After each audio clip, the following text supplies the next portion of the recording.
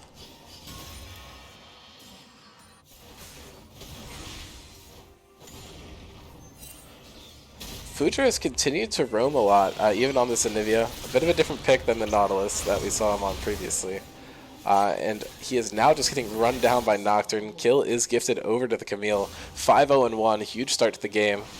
Mason with a signature M7 flash.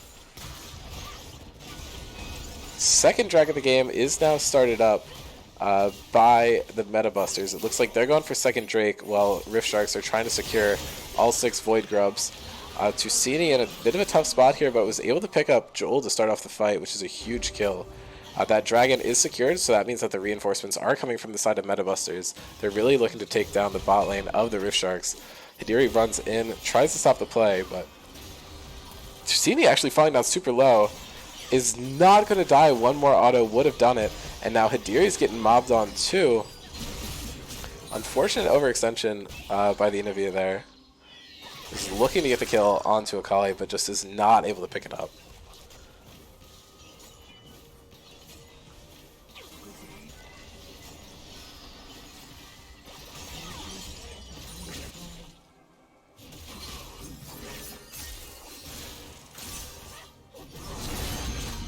And a huge combo coming down from Renekton there. Drago could be in trouble. He looks for the play there, and it is just not enough. Shutdown going to Noam puts him in a really good spot.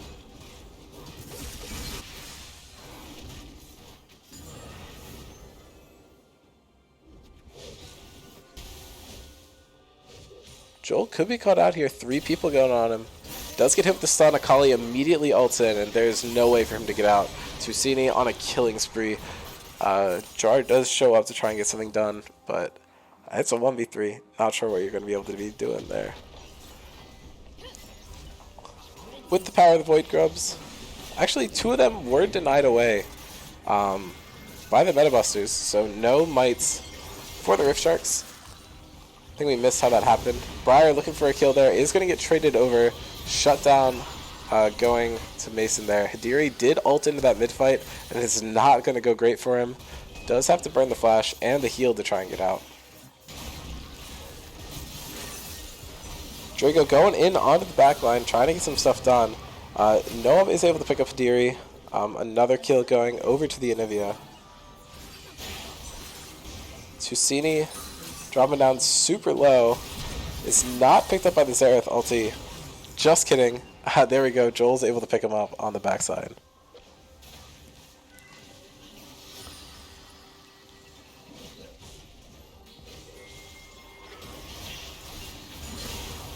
And Joel kind of picking up steam in this game.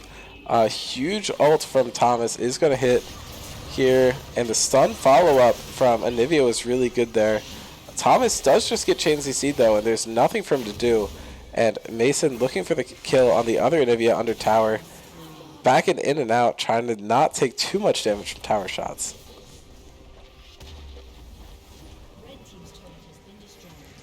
Huge TP coming here from Tusini, able to pick up a kill there. Not what you can do when you get teleported right on top of. Tusini's fishing for more. Hidiri looking for a brief stun, but not able to get too much out of it. Hidiri's now falling down pretty low. Tusini able to pick up yet another one. Trying to keep this game close. The next big objectives are coming up in about a couple minutes apiece. Both Dragon and Baron should be present. Draco going in over the wall, looking to start something. But the play is fizzling out a little bit.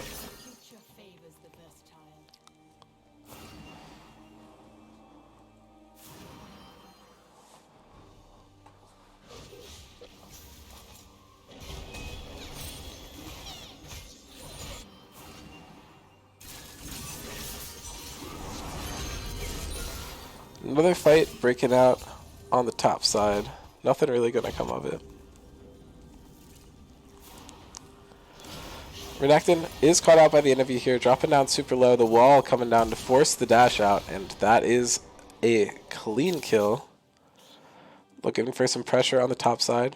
Anivia and I believe Tusini are rotating up to try and stop this, but it is a pretty powerful push. Camille has so much tower taking power, and Anivia does add a lot to the siege as well. Tusini just gets absolutely bursted down. Camille does so much damage, but the kill is picked up by the Anivia. Joel falling down a little bit. Thomas gets onto the Nocturne. Nocturne's running away, is going to be able to escape the shove. Noam does just get taken out by the ultimate. Thomas able to hit the ulting Xerath, who immediately flashes, but Briar able to get 2 under tower. So that is a clean 2-for-2 trade, just looking on that side of the map. Holly was taken out elsewhere.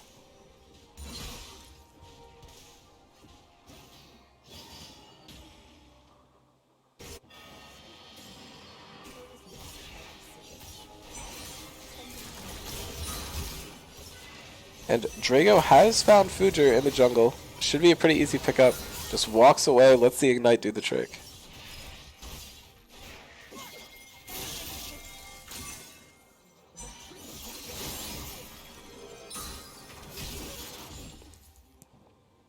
And Tusini does get revenge for his support.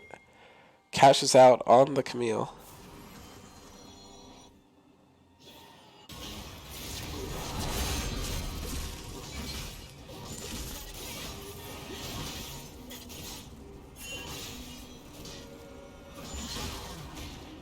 That is a shutdown going to the Rift Sharks.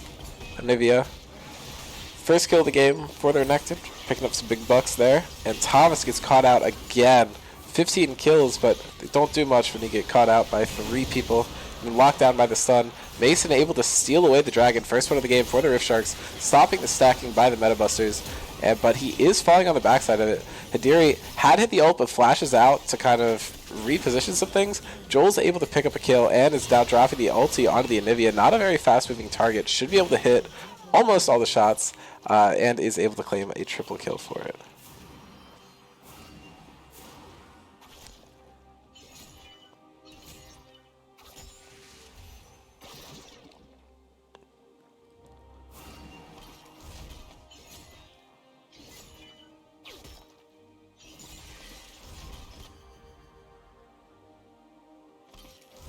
Briar ult does go wide there.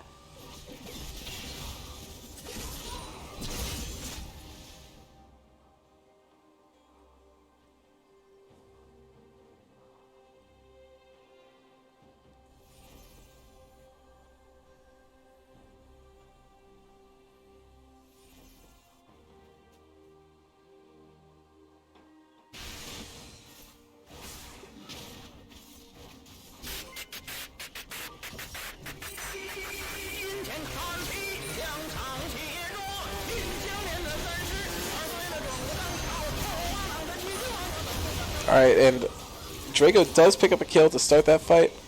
Noam going in is just picked off by Joel there. And Tusini is trying to get away. And is picked up by Hidiri. Not going to shout out my own dono. But just wanted to hear the Doinby Rise hack. You know how it is. Tom is looking for this kill. Joel's pretty caught out here. Is picked off by Thomas. 16th kill of the game. Impressive stuff. He knew what he was doing when he called for the Briar Mirror, that's for sure.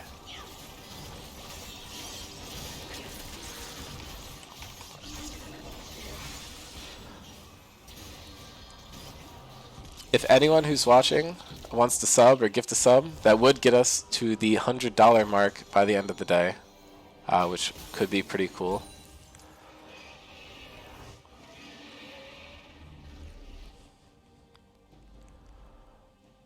But this game is slowing down as we reach the mid game. It was a really bloody game earlier, but both teams just trying to wait up in scale as we get later on. Bot lanes are obviously the same. It looks like Rift Sharks is probably slightly favored as you go later into the game. The Xerath and Camille have a lot of value, but Jax is a late game menace.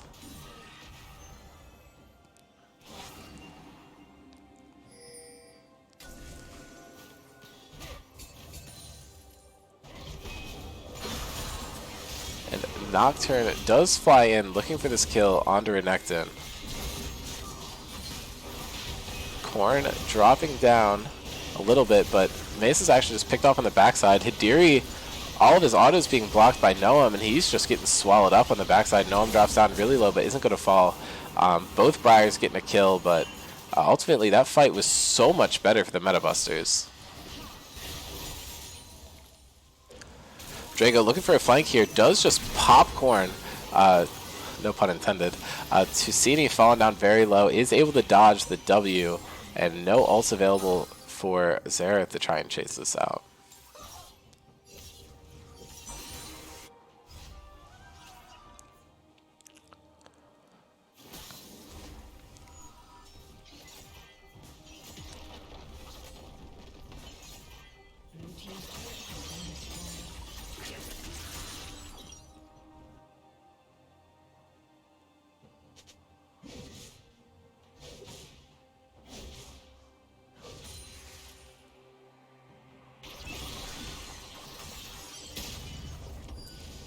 Thomas just walks in, steals some camps, bops the Ghost Blade, walks away, refuses to elaborate. Typical Briar stuff that you do when you're up 17 kills. Thomas is looking to pick off Drago here. Drago's caught out a little bit, a lot of people on the other team, but he's able to just hookshot through the wall. The Briar versus Briar fight is breaking out.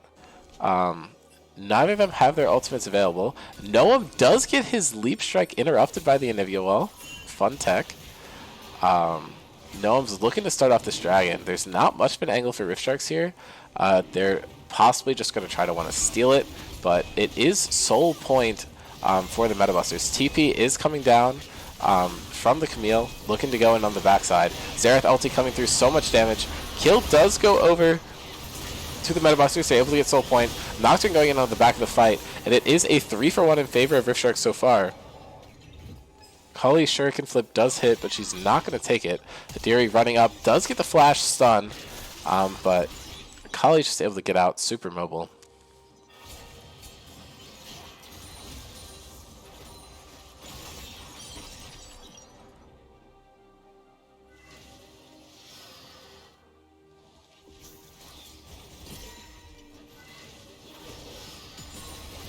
Stun does come down onto Fujer, and he is just caught there. Slammed into the wall, takes so much damage. Jusini going in, tried to turn the tides, but is not going to get it. Does just get locked down as soon as he goes in. That is a huge combo. Hidiri trying to catch up to Thomas's kills. He's at 11 compared to 17, both of them around that 10 death mark. This is a very bloody game. A lot of people with super high death counts. Hidiri appears to just be caught. Is able to break Thomas's spell shield with the slam, but doesn't get much done from it. Thomas picks up another shutdown. Hidiri with the respectful, well played in chat. Game knows game, Briar knows Briar. Drago might end up losing this. It's a really close fight. And yeah, Corrin's just able to pick up the shutdown. He was not having a good game so far, but he's really just able to turn it around with that play. Good stuff coming from Corrin.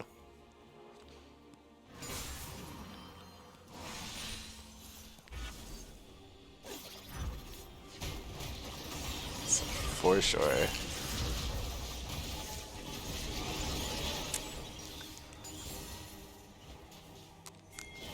Yes, we'll ask one more time. If anyone wants to drop one more sub, we can hit $100 by the end of the day, which would be really cool at our halfway point, but only if you want to. Briar is going in here. Mason gets into the pit, is not able to steal it because he did not have Smite available. Noam is able to secure it, but that is one kill in favor of the Rift Sharks, and that is a second one. So many members so low from the Rift Sharks. But they were able to get the best out of that fight. It's now about a 6,500 gold lead for them. But they're down 2 Drakes, and Baron was just taken by the other team. So it is definitely not a game that's fully in their favor. Joel is massive this game. Has 3.5 items, 14, 6, and 11. And he does so much. It's really hard for anyone to get access onto him in these fights.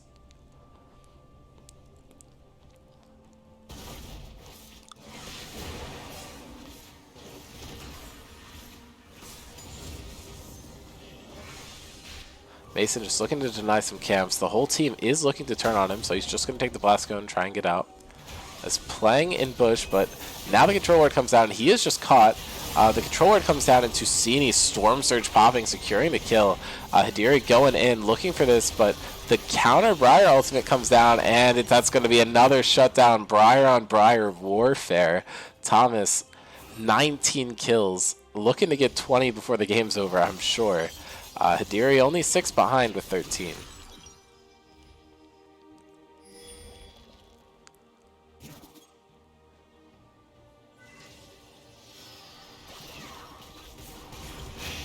Xerath ulti is coming through.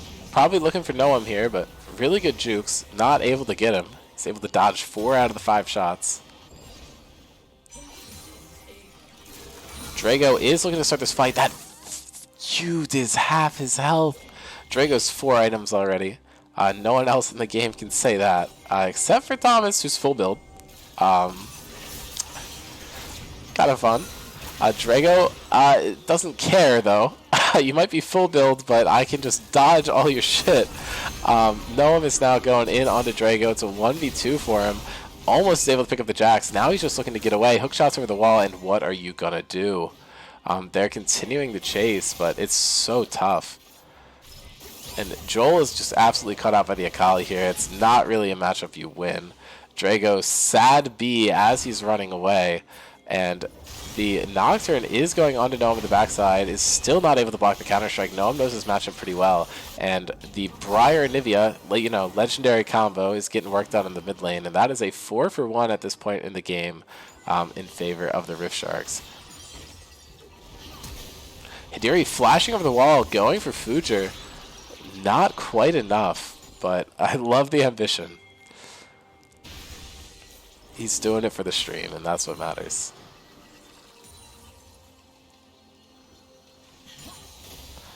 Briar ulti was looking to catch Hidiri on his way back to Dragon, but it did miss. So there should be a Dragon secured for the Rift Sharks. Trying to even it out, prevent the Soul for Metabusters. Not at Soul Point themselves, and unless this game goes to like 41 minutes, they're not going to get the Soul. But Mason just able to pick up that kill that Hidiri was not able to finish. The 2 global ultimates on this team, 3 if you count Xerath, provide actually a lot of really good synergy here. The Anivia versus Nocturne, or the Anivia Nocturne combo, trying to get the Briar, does actually end up working. Another kill going over to the Anivia. Hidiri, thank you so much. Hits us with the resub. 2nd consecutive month at tier 1. And that has hit us at this $100 mark across the first 2 days. Love to see it. Excited to see which charity the money does go to. All great causes.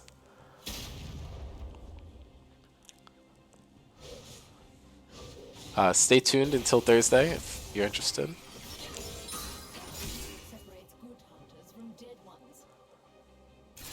I am really enjoying casting these super high kill games. 3 out of the 4 today. Super bloody. More than 2 kills per minute all the way around. This game is a bit slower this late. Neither team really wants to lose. There is a lot at stake. I think even if the individual games, you're not trying as much. Once you really get down to the late game, you really want to end up winning because you want to be able to participate in the bracket stage of the tournament. Deary now falling down low, overextending a little bit, is caught out. Corn's taking so much burn damage from the Anivia, and his Death Dance is taking down as well. And he actually does get sniped out by Joel on the Xerath, who then just targets the mid wave, completely annihilates it, and now they are laying down siege on this mid turret, looking to push in a little bit. Tusini does get caught by the Camille, who then immunes everything, is looking to get out. The Briar is falling down. Drago goes in, takes some damage, but he's probably just able to get out here. Recalls are channeling, they're looking for some inhibs, trying to push this game in. Look for the end. But now Tusini and Noam are here. 2 troublemakers for the Rift Sharks. Everyone's running away. Drago hookshots out, and yes, you did see that right. My Anivia wall did kill him. No, not intentional.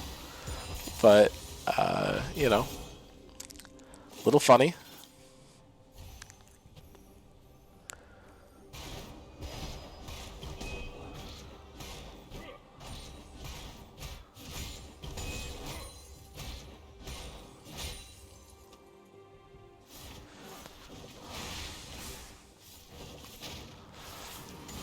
And some all chat banter explaining exactly what I just said. Looks like the Metabusters are just gonna opt for this Baron take. They're doing it off vision. They did clear some wards though, so it's possible that the Rift Sharks might be aware of it. Nocturne a bit isolated in the top side. Anivia just clearing out some vision. Briar ulti comes down. Is going to hit onto the Anivia, which is bad news for her. But Mason immediately ults back in. Is going to get Zoni as the Xerath damage coming down so powerful. And Joel just gets almost completely obliterated by Akali. Thought he survived, but the Storm Surge is just going to pick him up. And now Camille goes in right on top of Jax, gets chain CC'd for so long. Is looking to pick it up, but overextends just a bit too far. Gets caught by all 4. The CC is so powerful. Hidiri is falling down, loses so much health so quickly.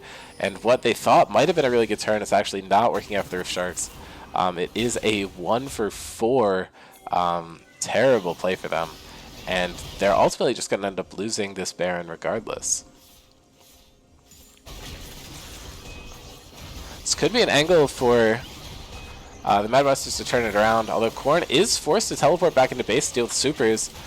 They might end up taking down that tower, and yeah, that's 1 Nexus tower destroyed while they were trying to take care of this Baron. Mason just keeps going in, looking for something. Thomas does run on top of him, and boom, shut down. So much gold going to the Briar this game, especially with the Collector giving you a little extra, but that's 23 kills across the game. Hidiri is no longer in the running. It's about 10 kills behind. I'm not sure how you're going to be able to make that one up.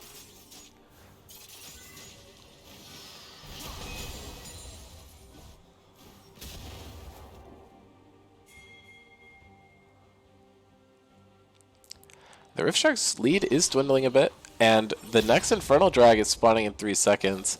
It will be Soul for the Metabusters if they get it, and only Soul Point for the Rift Sharks. But both teams are really going to want this, because denying Soul is just as important as getting Soul. Noam gets absolutely chunked by the Xerath, and he's able to dodge most of the shots. 6 go down, and only 1 or 2 hit. Drago's now in over the pit. Nocturne is still dead, not on the map. Drago just hops right back out. The dragon is pulled towards the side of Rift Sharks, and it looks like the Metabusters are just going to give it. They know that the next dragon is still going to have to be contested, but now Drago going over the wall does get hit by the Counter-Strike, And Thomas runs right on top of him, but that's so much damage on top of him. The Storm Surge pops from the Xerath, dealing so much damage.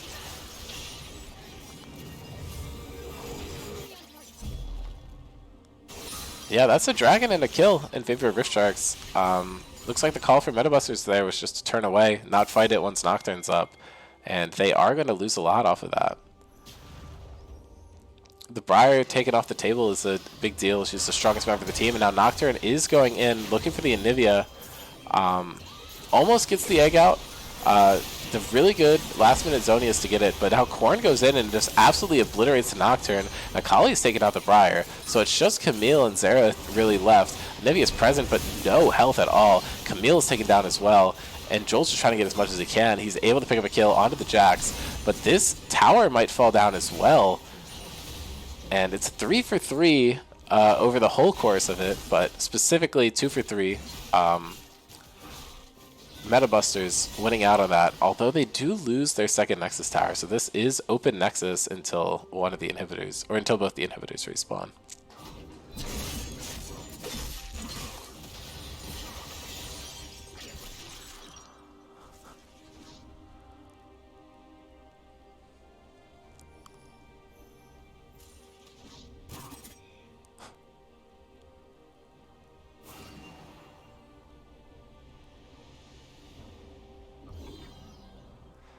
Game's slowing down just a little bit. As the timers get so high for respawns this late in the game, both teams are going to probably play more careful.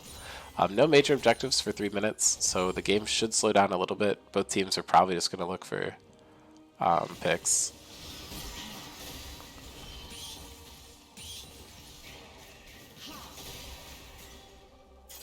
Fujer walled off the camp, denying himself the ability to farm it. Kali almost full build, Xerath is full build. Nocturne getting pretty close, Camille's full. Rift Sharks, Anivia is full. Deary almost there also. Both teams just trying to be as strong as they can when we get to these next big fights. Going to be about 2 minutes from now.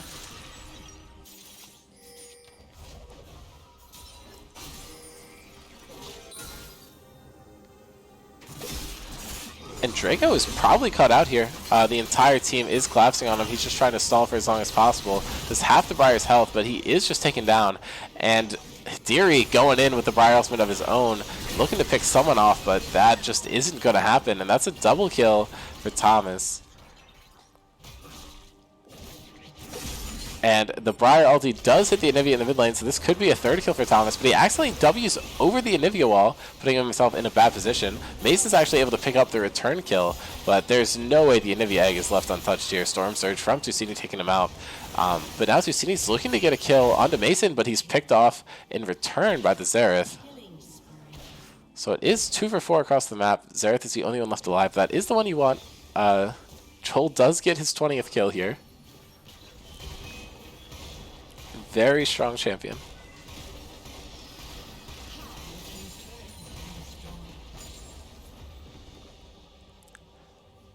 Yeah, at this point, basically, the goal difference doesn't really mean that much. Full builds for everyone except the Briar on the side of Rift Sharks. And full builds for everyone except for Anivia and Jax on the other side. Basically even. Baron and Infernal Soul guaranteed for whichever team gets it, spawning in about a minute. This game has gone pretty long, 41-minute banger so far. High kills, even game, just what you want to see. But the pings from the Rift Sharks are to just rush immediately towards the Baron. Their jungler is not up yet, but Nocturne does have that global ultimate. Fujer spotted out immediately. Ward is being broken. Whole team's going up to try and keep the Camille off the Raptors. The Baron is spawning in 5 seconds. 3 Rift Sharks members are there. Joel is up a little bit far. Camille going in, looking for some sort of engage, is walled off. And now Briar ultimate is going down. 2 ults burned onto the Renekton, who's living for so long. As much damage as Xerath can put down onto Susini and Noam, they do force a revive, and neither of them are able to get out after they kill the Renekton. That's another kill going back. It's 3-2. Drago's just hopping out over the wall. The Anivia is a bit caught out here, but there is just a disengage. Briar falls down. The Guardian Angel is burned, but Drago goes in too far and gets stunned up, and now Thomas is just going to be able to clean this fight up. This should be his 30th kill if he's the one to pick it up, but no, it does go over to Anivia. 29, 15, and 10 is the scoreline for the Briar. But they do not have much siege there, but Briar should just be able to pick up this Infernal Soul, and this game is going crazy. I think everyone at this point should be full build, except for Jax. Anivia is going to look for the base, probably pick up a Death Cap or something. But yeah, this is a wild game.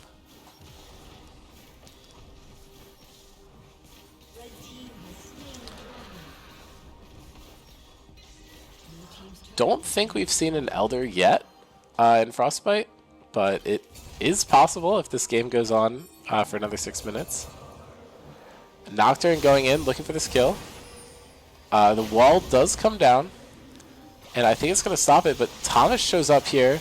Fujer has still not fallen, is going to get out over the wall. Thomas does go for the greedy ultimate, isn't going to get it, and Hidiri throws him to the wall and shuts him down. That's 900 gold in Hidiri's pocket. And now Drago's going for Dracini on the side lane. We've seen this go both ways so far this game. Still going in. The Anivia is here, is not going to be able to hit the stun.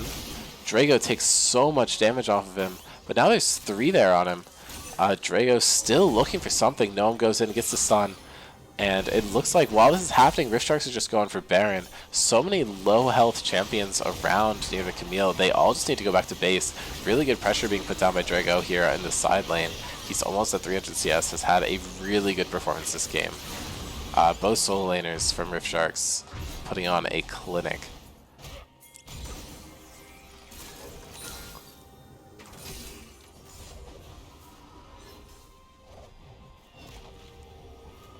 $67,257 is the kill count.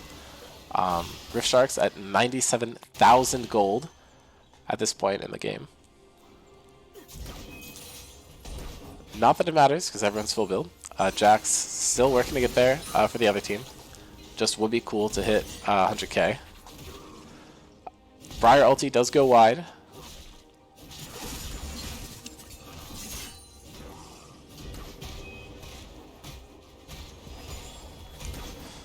There is a deep ward. There's a possibility for a Renekton flank right here by the Raptor Pit, but I doubt there's going to be a situation where it's applicable.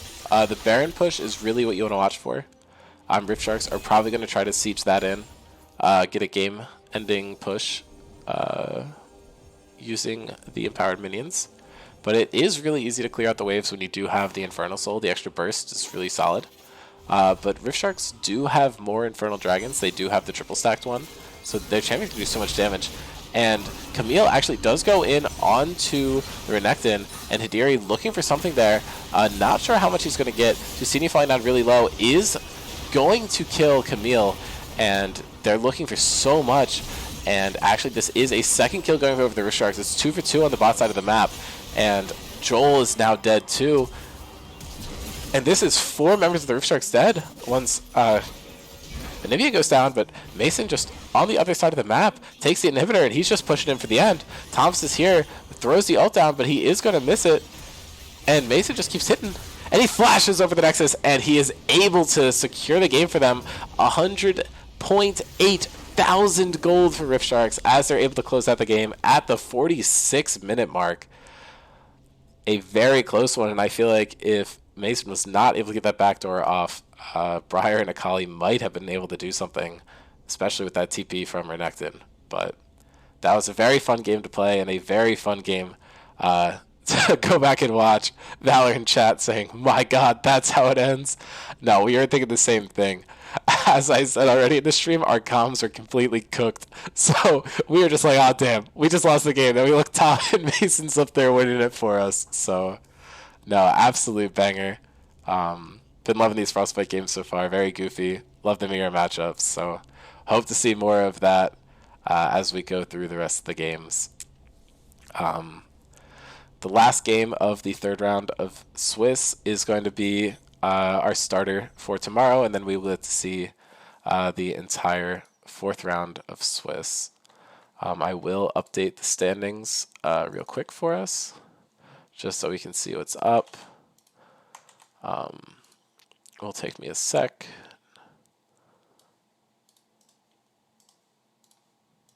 But our first match tomorrow is going to be Mass Valorant Pirates versus 101 Thieves. From what I understand, 101 Thieves does have a lot of members that were previously on the Mass Valorant Pirates, so there could be a bit of a rivalry going on there. Could be interesting, but I don't know. Everyone's good friends, so should be a bit of banter possibly. Not entirely sure what to expect, but anyway, thank you for everyone who tuned in today, and hope to see a lot of you again in Twitch chat tomorrow. Got a lot of chats from Valor and Arnier today. Appreciated the extra content to talk about. And we did hit $100 by the end of the day today, which was very much appreciated. Always good to see the support for the different charities. But I'll just throw on some music and we can let the stream coast off a bit.